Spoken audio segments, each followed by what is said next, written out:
আসসালামু আলাইকুম রহমতুল্লাহি ওয়া বারাকাতুহু।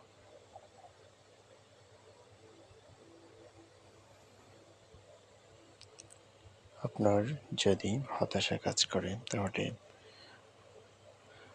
আপনার উচিত রবকে স্মরণ করা। রবকে স্মরণ করার মাধ্যমে অন্তর প্রশান্তি লাভ করে।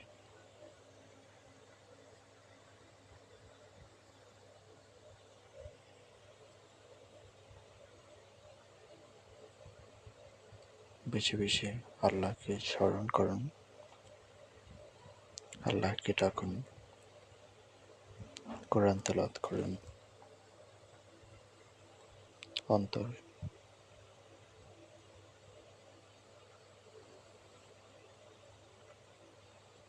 অন্তরের অশান্তি দূর হয়ে যাবে ইনশাআল্লাহ। অন্তর শান্ত হয়ে যাবে ইনশাআল্লাহ।